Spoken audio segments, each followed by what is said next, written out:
गुरुदेव के चित्र को ध्यान से देखें।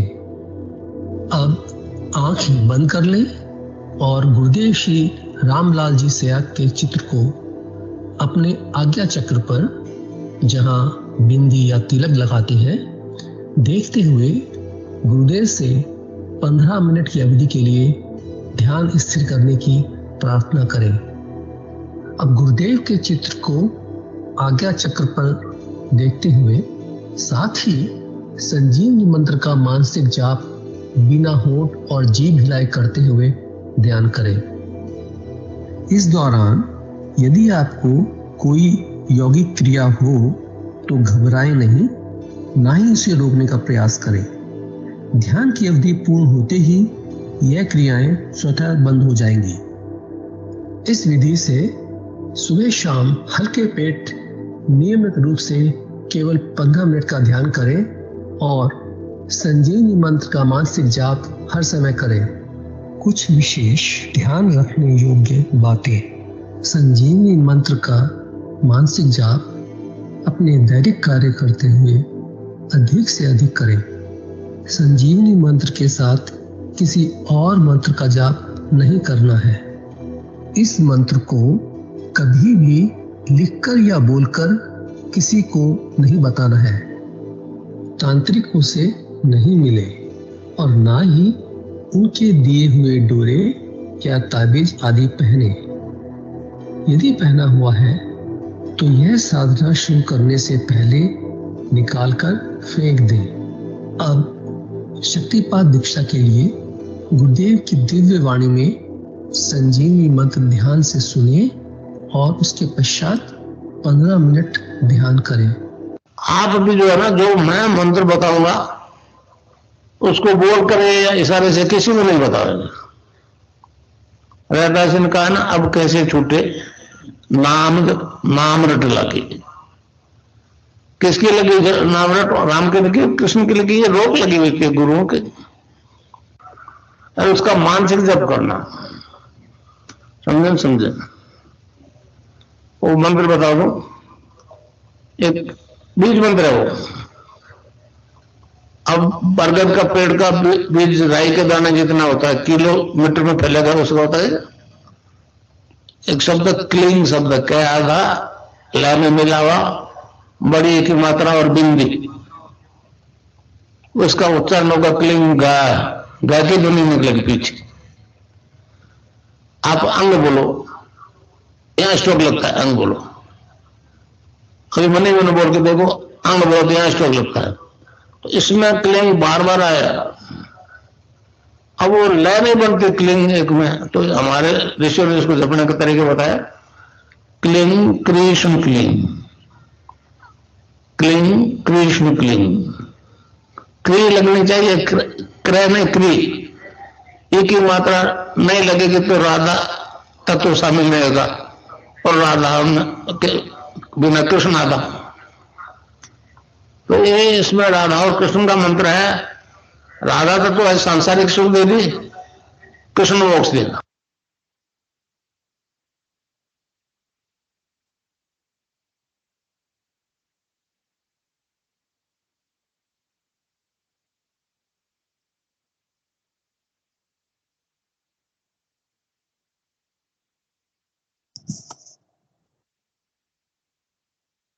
जय गुरुदेव।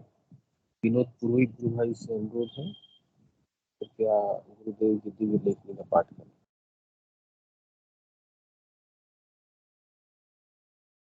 जय गुरुदेव जी। मैं स्क्रीन शेयर कर देता हूँ।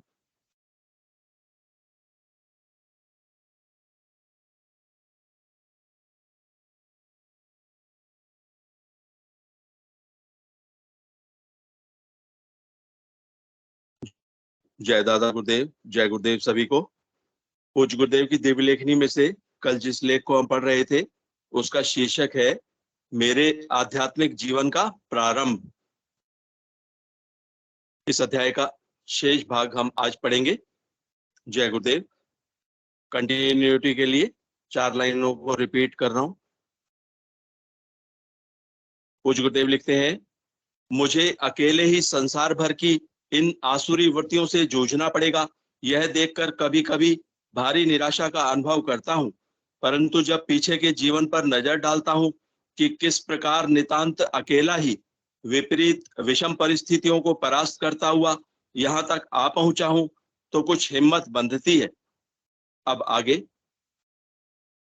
इसके अलावा दूसरा सहारा उस अदृश्य असीम सत्ता का है, जिसने पहले ही मेरे जीवन के अंतिम सांस तक के पूरे जीवन के दृश्य टुकड़ों में सिनेमा के ट्रेलर की तरह दिखा रखे हैं, और आज भी वह पूर्ण सत्ता पग पग पर मेरा पथ प्रदर्शन कर रही है।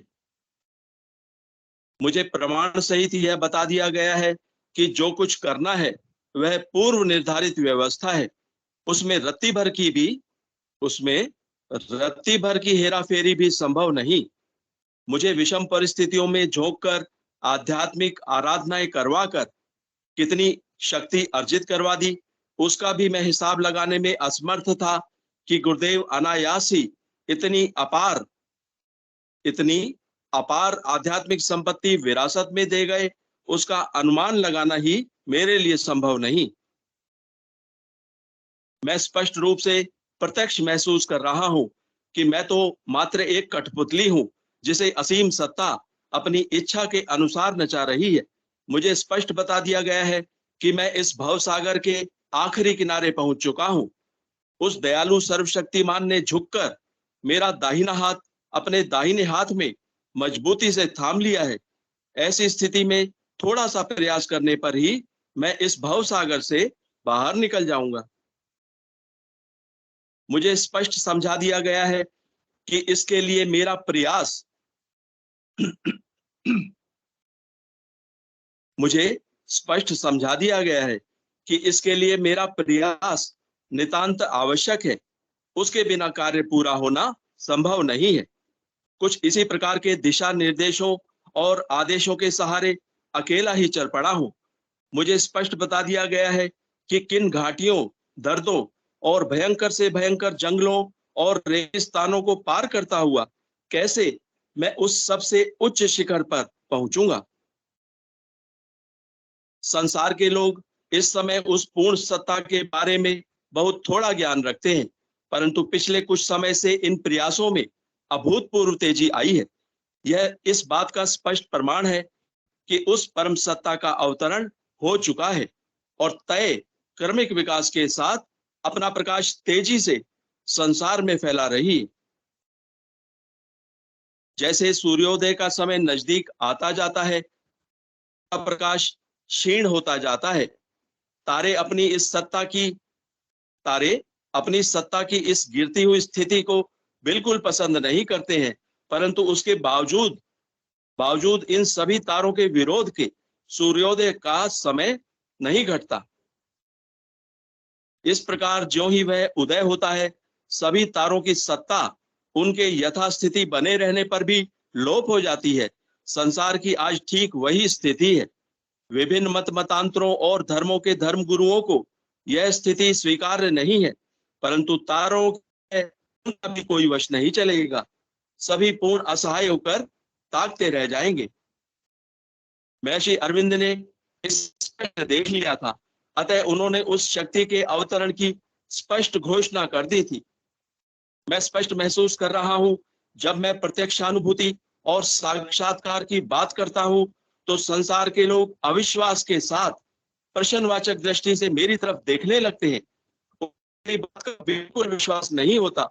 जब मैं नाम खुमारी और नाम अमल की बात करता हूं, तो उनको बिल्कुल ही विश्वास नहीं होता। प्रत्यक्षानुभूति और साक्षात्कार की बात हमारे सभी ऋषि कह गए हैं, जिसे पिछली सदी में स्वामी विवेकानंद जी ने संसार के सामने दोहराया है।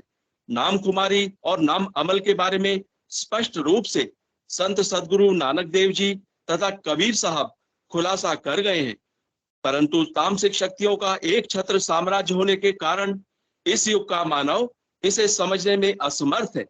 इसमें इस युग का मानव दोषी नहीं है, यह तो इस युग का गुणधर्म है। अगर संसार की ऐसी स्थिति नहीं होती, तो उस परम सत्ता का अवतरण संभव नहीं होता। जब मैं सूक्ष्म शरीर और कारण शरीर तथा आत्मा की बात करता हूं, और उसकी प्रत्यक्षानुभूति और साक्षात्कार को संभव बताता हूं, तो इस युग के लोग हतप्रद मेरी तरफ ताकने लगते हैं। इस प्रकार मैं देखता हूं कि अगर मैंने माया के लोगों के परे के सतलोक, अलख लोक और अगम लोक की बात करनी प्रारंभ कर दी, तो इस युग का मानव पूर्ण रूप से विद्रोह कर देगा। जब माया के क्षेत्र में रहते हुए होने वाली अनुभूतियों का इस युग के मानव को ज्ञान होना असंभव लगता है, तो मायातीत लोगों की तो बात पूर्ण रूप से काल्पनिक और असत्य मानेगा। मुझे उपर्युक्त आध्यात्मिक जगत के विभिन्न लोगों की जानकारी और प्रत्यक्षानुभूति काफी समय से हो रही है। इस प्रकार की सभी अनुभूतियां भौतिक जगत में भी सत्यापित होती रही हैं, परंतु मैं दूसरों को यह अनुभूति करवाने की स्थिति में नहीं था।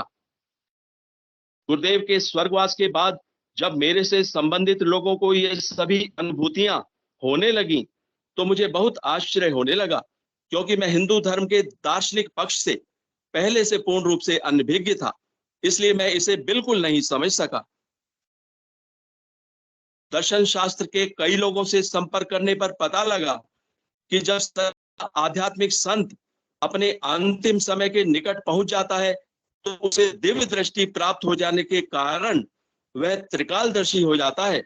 इस प्रकार शक्तिपात द्वारा सभी आध्यात्मिक शक्तियों को किस व्यक्ति को सौंप कर जाना है, इसका पूर्ण ज्ञान उसको हो जाता है।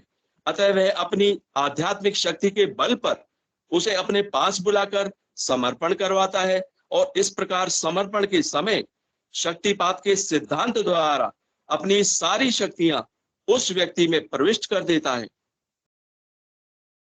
परंतु जब तक वह संत भौतिक रूप से इस संसार में मौजूद रहता है, सारी शक्तियां मूल रूप से उसी के अधीन कार्य करती हैं।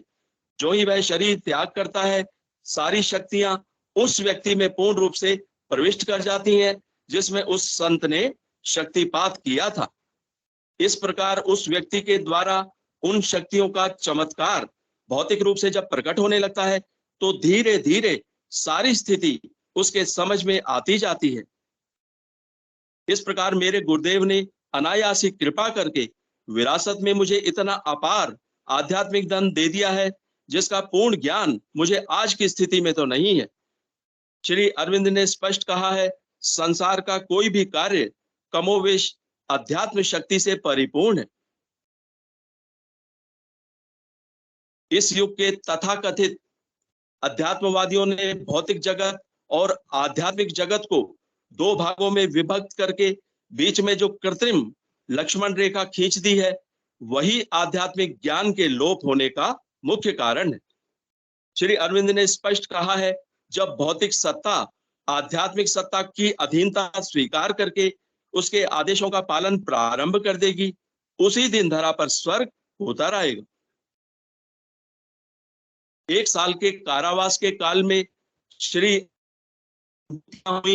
उनका वर्णन करते हुए उन्होंने लिखा है कि भगवान ने मुझे स्पष्ट बता दिया है कि जो लोग आजादी के लिए संघर्ष कर रहे हैं, उनमें मेरी शक्ति काम कर रही है, और जो लोग विरोध कर रहे हैं, वे भी मेरी शक्ति के आदेश से ही कार्यरत है।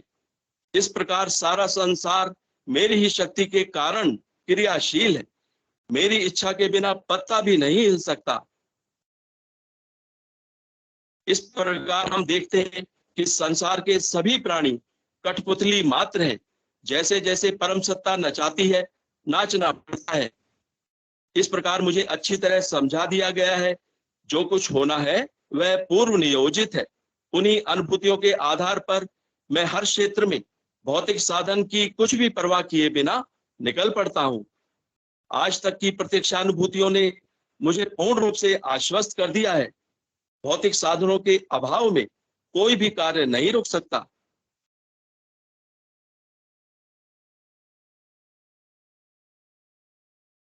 प्रारंभ से लेकर आज तक की मेरी वस्तु स्थिति पर जब मैं एक साथ नजर डालता हूं, तो पाता हूं कि मेरे माध्यम से जो सत्ता अपनी शक्ति का प्रदर्शन कर रही है, उसमें मेरी बुद्धि और मेरी किसी भी शक्ति के सहयोग का रत्ती भर भी योगदान नहीं रहा है। मेरे ना चाहते हुए भी वह परम सत्ता मुझे अपनी मर्जी से नचा रही है। इसी कारण जो कुछ भी मेरे माध्यम से करवाया जा रहा है, इसके लिए मेरे अंदर कर्ता भाव बिल्कुल नहीं है। इस संबंध में मैं पूर्ण रूप से आश्वस्त हूं। मुझे किसी प्रकार का वहम या भ्रम नहीं है। मैंने गुरुदेव ईश्वर से स्पष्ट शब्दों में प्रार्थना कर रखी है कि मैं हर प्रकार से नाचने को तैयार हूं, परंतु उसमें घाटा नफा आपका ही होगा। मैं तो मात्र मजदूरी का ही अधिकारी हूं। मुझसे संबंधित लोग श्रद्धावश जब मुझे किसी कार्य का श्रेय देते हैं, तो मैं उन्हें स्पष्ट रूप से कह देता हूं कि भाई, जो कुछ हो रहा है वह ईश्वर के आदेश और गुरु कृपा के कारण हो रहा है। मैं तो मात्र आप लोगों की तरह साधारण प्राणी हूं। जो कुछ हो रहा है उसका श्रेय लेने का मुझे कोई अधिकार नहीं है। मेरी महत्वाकांक्षाएं तो मुझे कुछ और ही करने को प्रेरित करती हैं, परंतु परिस्थितियोंवश मुझे करना कुछ और ही पड़ रहा है। अतः मैं यह झूठा श्रेय लेने को बिल्कुल तैयार नहीं हूं। तो इस प्रकार यह अध्याय आज पूर्ण हुआ, मेरी आध्यात्मिक यात्रा का प्रारंभ। जय गुरुदेव, जय दादा गुरुदेव, जय गुरुदेव सभी को।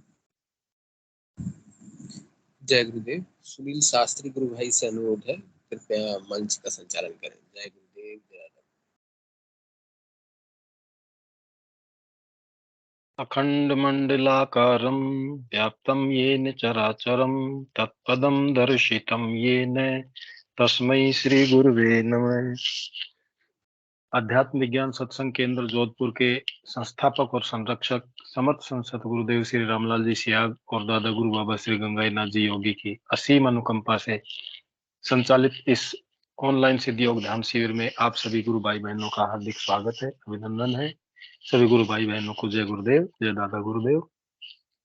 गुरुदेव का यह प्रोग्राम प्रतिदिन सुबह 5 बजे से 5:30 बजे तक संचालित होता है, जिसमें 5 से 5:15 तक गुरुदेव की दिव्य वाणी में स्पीच सुनी जाती है। उसके बाद 5:15 से 5:30 बजे तक सामूहिक ध्यान किया जाता है। ठीक उसी प्रकार से प्रतिदिन सायं 7 बजे से 8:30 बजे तक उक्त कार्यक्रम संचालित होता है, जिसमें गुरुदेव की दिव्य वाणी सुनी जाती है, गुरुदेव की दिव्य लेखनी का पठन पाठन होता है, सामूहिक मंत्र जाप होता है, सामूहिक ध्यान किया जाता है और अंत में खुला सेशन होता है, जिसमें कोई भी गुरु भाई बहन अपनी प्रश्न, अपने जिज्ञासा, अपनी अनुभूति को साझा कर सकता है। तीसरा जो प्रोग्राम होता है, प्रत्येक रविवार को 9 बजे छोटे बच्चों के लिए कार्यक्रम होता है, जिसमें छोटे बच्चों को मेडिटेशन कराया जाता है। वो अपना ध्यान के साथ साथ में अनुभूतियों को शेयर करते हैं।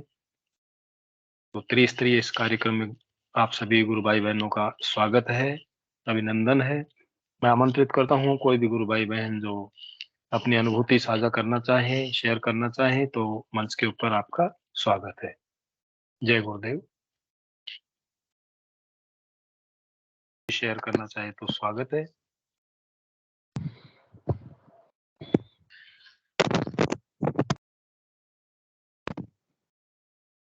धर्मवीर जी गुरु भाई, आप। जय गुरु भाई। जय गुरुदेव। जय गुरुदेव, मंच पे स्वागत है आपका। गुरुदेव। जय गुरुदेव। सभी भाई बहनों को कल के अवतार की जय हो। जय हो, जय हो, जय गुरुदेव। गुरु भाई, कल मैंने निमोनिया के बारे में गुरु भाई बताया जी, मैं था। एक निवेदन करना चाहूंगा मंच पे। जो भी गुरु भाई बहने आते हैं ना, थोड़ा सा कैमरा आप लोग अपना ऑन कर लिया करें, क्योंकि आपको धर्मवीर जी, दुनिया देखेगी कल को। जी कोई इशू नहीं हो तो अपना कैमरा भी ऑन कर लीजिए गुरु भाई, ये निवेदन है।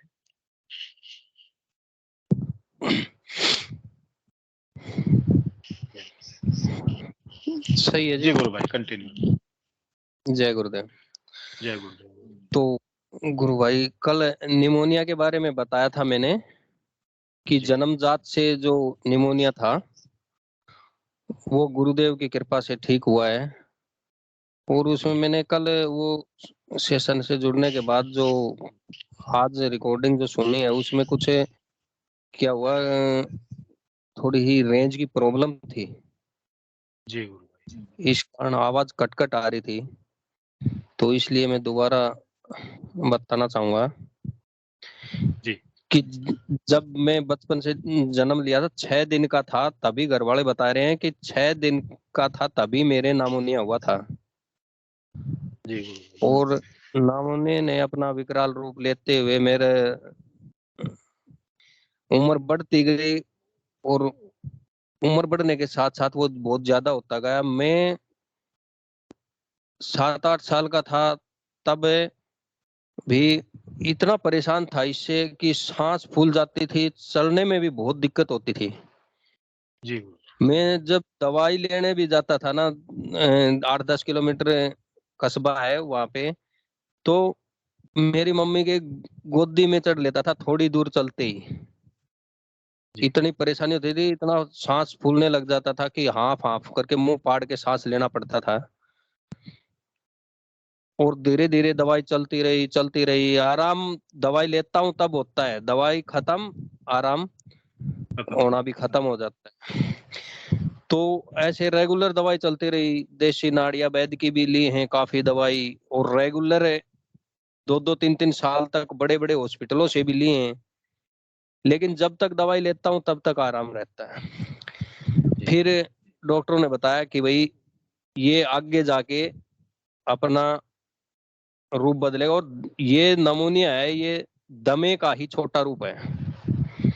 जी। दमा बन जाता है इससे। फिर डॉक्टरों ने, ये कस्बे में जो डॉक्टर था उसने बताया कि भाई ये ठीक होने वाला तो है नहीं। अपने उन्होंने दवाई लिख दी कि ये दवाई डेरिफाइलिन और बेटनिसोल ये परमानेंट लेता रहे जब भी हो। और पहले ऐसे होता था कि दवाई से भी काम नहीं चलता था, मुझे हर हफ्ते इंजेक्शन लेने पड़ते थे। जी गुरुभाई। तो गुरुजी की शरण में मैंने तुरंत गुरुजी से यही प्रार्थना की कि गुरुजी मैं दवाई से बिल्कुल परेशान हो चुका हूँ और मैं दवाई छोड़ना चाहता हूँ, और आप इस बीमारी से मुझे निजात दिलाएं। तो गुरुजी ने तुरंत ही ऐसा किया कि 1 हफ्ते के दौरान ही मैंने दवाई बिल्कुल बंद कर दी, और मंत्र जाप सघन चला। इसमें योगिक क्रियाएं भी हुई, लेकिन ध्यान के दौरान बहुत कम होती थी मेरे। जी जी पूजा पाठ के दौरान जब मैं आंख खोल के गुरु जी सामने बैठा तभी होती थी। सभी खेचरी मुद्राएं भी लगी है मेरे को, नाद भी सुनाई दिया है। जी। तो गुरु जी की इतनी कृपा है कि अब मुझे एक भी खुराक नहीं लेनी पड़ी है। जब से गुरु जी से जुड़ा हूँ मैं बिल्कुल स्वस्थ हूँ। जी जी। और गुरु भाई थोड़ा बहुत ड्रिंक भी करता था मैं पहले, ड्रिंक और मीट का सेवन ये करता था। तो मैंने गुरुजी से कह दिया कि क्योंकि संगत ऐसी हो जाती है ना, उसमें सारा सिस्टम अपने आप ढलता जाता है। तो मैंने गुरुजी को कह दिया कि गुरुजी देखो, छुड़वानी आपने है। तो गुरुजी का ऐसा हुआ कि हम शाम को मैं और दोस्त ले रहे थे, तो मैंने दोस्त को वो एक निवाला लेते हुए लास्ट में कहा कि भाई आज के बाद मैं नहीं लूंगा। न्यूला ऐसा क्यों? वो बस मेरा मन हट गया। तो उसके बाद मैंने आज तक गुरुजी से 15-20 दिन हुए होंगे जुड़े हुए, तब से लेकर आज तक मैंने दवाई इसका सेवन बंद कर दिया है, बिल्कुल बंद। और मन भी नहीं करता, साथ बैठते हैं, ऐसा कुछ नहीं है कि मन करता हो, साथ बैठते भी हैं, लेकिन बिल्कुल मन ही नहीं करता किसी प्रकार का भी। तो जी गुरु जी की गुरुभाई। शरण में आते ही मैं तो धन्य हो गया जी। बस जी यही गुरुभाई, कहना था। आप जी 15 दिन से ही जुड़े हैं क्या गुरुदेव से? नहीं जी नहीं, 11वां महीना 2021 से जुड़ा हूँ जी। जी जी गुरुभाई। कहाँ से जुड़ते हैं गुरुभाई आप? भिवानी हरियाणा जी। जी गुरुभाई, बहुत अच्छी बात है। गुरुभाई, गुरुदेव के लिए कोई भी बात असंभव नहीं है। गुरुदेव की डिक्शनरी में चाहे किसी भी तरह का रोग हो, असाध्य हो, इस जन्म का हो, पूर्व जन्म का हो, जब गुरुदेव ने अपने शरण में ले लिया तो निश्चित रूप से उन रोगों से निजात मिल जाती है। और हर जैसा कि प्रकार आपने बताया है, से प्रकार से कोई छोटी मोटी टेंशन, कोई और कुछ, कैसा बिल्कुल एकदम ऐसा हल्का शरीर हो चुका है बिल्कुल। जी गुरु भाई। जय गुरु गुरुदेव भाई आप, आशीष जी। हाँ जय गुरुदेव, आप बने रहिए। सोनू गुरु भाई, स्वागत है आपका मंच पे। जय गुरुदेव। जय गुरुदेव सभी को। जय गुरुदेव। मैं बस ये कहना चाह रहा था कि धर्मवीर जी भिवानी से है, मैं भी भिवानी के पास से हूँ, जी मतलब गुरु। 20-30 कहाँ से हो गुरु किलोमीटर के भाई? एरिया में। कहाँ से हो गुरु गुरु भाई? भाई मैं भवानी खेड़ा के पास से हूँ, भवानी खेड़ा। अच्छा अच्छा अच्छा। गुरु भाई अपन सेशन के बाद में जब रिकॉर्डिंग खत्म हो जाएगी उस समय इस पे चर्चा कर लेंगे, और आपस में आप नंबर ले लेना। ठीक ठीक। सुरेश जी गुरु भाई, जय गुरुदेव, मंच पे स्वागत है गुरु आपका। भाई जय गुरुदेव सभी गुरु भाई बहनों को। जय मैं तो गुरुदेव। धर्मवीर जय जी भाई गुरुदेव। साहब से पूछ रहा था कि आपकी एज कितनी है अभी धर्मवीर जी भाई साहब? 43 है जी। अच्छा, तो आपको ये मतलब 43 साल से बीमारी थी, है ना? ये बचपन से ही, जब से मैं हाँ, जन्म से ही 43 बता साल रहे से हैं। हुई एक तरह से। 6 दिन से ही हॉस्पिटल में था मैं। अच्छा, तो इस बीमारी का मेडिकल साइंस में क्या नाम दिया हुआ है? आप कैसे स्लिप होगी ना उसमें? नामोनिया, नामोनिया है। बचपन में तो अच्छा, इसको नामोनिया ही कहते हैं, लेकिन बाद में जो उम्र के ढलते हुए इसको दमा या श्वास की बीमारी कहते हैं। अच्छा, मतलब वो सांस वाले डॉक्टर जो लिखता है ना, वो यही लिखता है कि रेस्पिरेटरी है जी। दमा खांस, ऐसा लिखता है डॉक्टर साहब? हेलो, इसमें जी सांस फूलने लग जाते हैं। डॉक्टर साहब ने जो नाम दिया ना बीमारी का, हाँ, वो क्या नाम दिया? एग्जैक्ट नाम क्या है इसका? मेरे को तो नमूनिया ही बताया था। नहीं, आप इसमें लिखते हो ना, जो प्रेस्क्रिप्शन स्लिप है उसमें लिखते हो ना डॉक्टर साहब? हाँ, यही यही लिखा था, निमोनिया, निमोनिया। अच्छा अच्छा, ठीक है सर। जय गुरुदेव सर। जय जय गुरुदेव। बहुत अच्छी बात है गुरु भाई का, जो 43 साल से निमोनिया था वो दूर हो चुका है। गुरुदेव के लिए कोई भी चीज असंभव नहीं है। गुरु भाई आप बने रहिए। मनोरमा गुरु बहन, स्वागत है आपका मंच के ऊपर। जय गुरुदेव। जय गुरुदेव गुरु भाई। जय गुरुदेव। जय गुरुदेव। मैं तो अपनी अनुभूति बता रही हूँ, और ये जो गुरु जी भाई गुरु बोल बहन रहे हैं ना, जी। बचपन में निमोनिया होता है, बाद में जी। फिर ये अस्थमा में कन्वर्ट हो जाता है, इसको दमा कहते हैं। इसमें मतलब सांस लेने में दिक्कत होती है। और ये बोल रहे हैं उनको डेरिफाइल इंडेक्सोना जो इंजेक्शन है वो फ्रिक्वेंटली लगता है, मतलब वही एक सहारा है और कोई चारा नहीं है। या फिर बाफ नेबुलाइजेशन होता है ना, स्टीम लेते रहो। जी गुरु भाई। तो गुरु भाई बिल्कुल सही बोल रहे हैं। तो इसमें तो कुछ भी असंभव नहीं है। मैं तो अपनी अनुभूति बता रही थी जी तो बिल्कुल भाई, भाई। मतलब मैंने बताया था कि मेरी भी नाइट शिफ्ट चल रही थी, आज तो खत्म हो जी। गई। तो मैं क्या पहले भी उस रास्ते से जाती थी, और जी अभी भी गुरु भाई। मतलब जैसे 1.5-2 साल हो गए लगभग मुझे। तो वहाँ क्या है, आमलेट बनता है जहाँ से मैं जी। निकलती हूँ ना, बिल्कुल पास में। पहले मैं जाती थी, हालांकि मैं खाती नहीं हूँ, मैंने पहले खाया है एक आध बार कभी जीवन में, जी स्टूडेंट गुरु। लाइफ में, जी लेकिन गुरु। मैं बिल्कुल नहीं खाती। लेकिन पहले भी मुझे अच्छा नहीं लगता था कि वहां से निकलती। लेकिन 3 दिन से तो मुझे यूं लगा वहां से निकली तो मेरे यही अभी वॉमिट हो जाएगी। जी। मतलब मैंने अपने आप को बहुत मुश्किल से संभाला। फिर 3rd डे तो मैं दूसरी साइड से गई।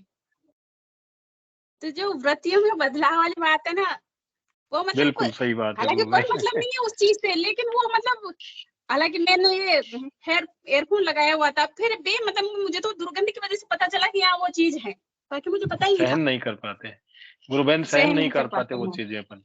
बिल्कुल। और एक और अनुभूति बताऊंगी भैया, मतलब जैसे जो इंसिडेंट मेरे साथ हुआ जी। इन 4 दिन में, एक मतलब ऐसी घटना हुई, क्योंकि मेरा मतलब जो व्यक्ति जहाँ है उसकी अनुभूति उससे रिलेटेड होती है, जी। तो मेरी वहीं से रिलेटेड रहती है। तो क्या होता है कि मतलब जैसे एक इमरजेंसी आती है, कैजुअलिटी, जी। और गायने कैजुअलिटी थी, और जैसे मैं 16-17 साल मुझे हो गए, पर इस जी। तरह का केस मैंने कभी हैंडल नहीं किया। मतलब नहीं, हमारे यहाँ किसी और ने किया, इवन डॉक्टर्स ने जी। भी नहीं किया। तो ऐसे केस को हम क्या करते हैं, बाहर से रेफर टू हाई सेंटर आगे भेज देते हैं। जी गुरु भाई। लेकिन मैंने उसको ठीक से देखा नहीं और अंदर ले लिया ऐसे ही। ट्रायल करना जी। ही नहीं होता है कि सीधा ओटी में लो, मतलब ऑपरेट करते कोई चांस नहीं लेते हैं। फिर मैं सोची भाई चलो अपन इसको कोटा भी भेजे, क्योंकि हमारे यहाँ से कोटा पास पड़ता है तो हम कोटा ही रेफर करते हैं, तो 1.5 से 2 घंटे लगते हैं। ऐसे में मतलब उसकी जान चली जाएगी।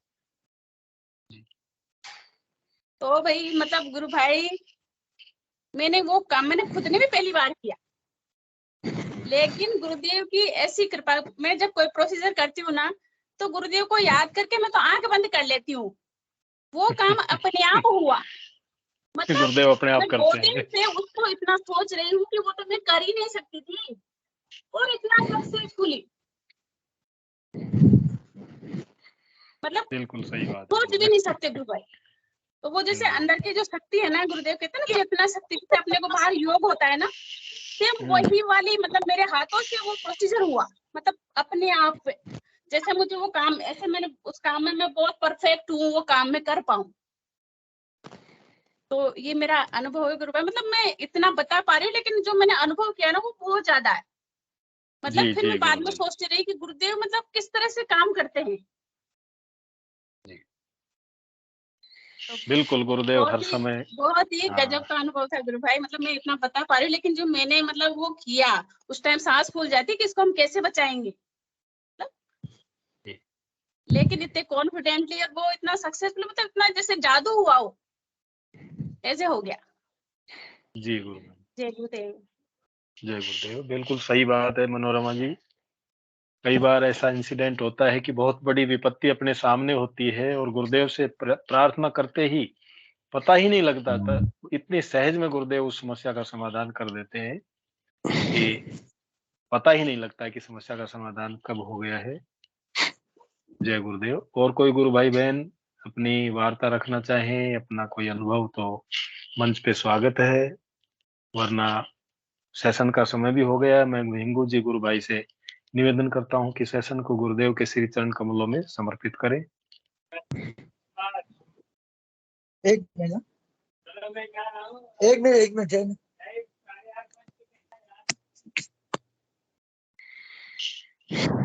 जय गुरुदेव सभी को। जय गुरुदेव। गुरुदेव की दिव्य चेतना सभी में सिद्ध हो, जगत व्यापी हो और जगत के कल्याण के लिए हो। जय गुरुदेव सभी को, बहुत बहुत जय गुरुदेव। बोलो कल की अवतार की अवतार की जय हो। दादा गुरुदेव की जय हो। जय हो। जय गुरुदेव। जय दादा गुरुदेव। जय श्री कल्की भगवान। जय गुरुदेव सभी जय को। गुरुदेव। जय गुरुदेव सभी को। जय गुरुदेव। जय दादा जय गुरुदेव। गुरुदेव। जय श्री कल्की भगवान। सभी सभी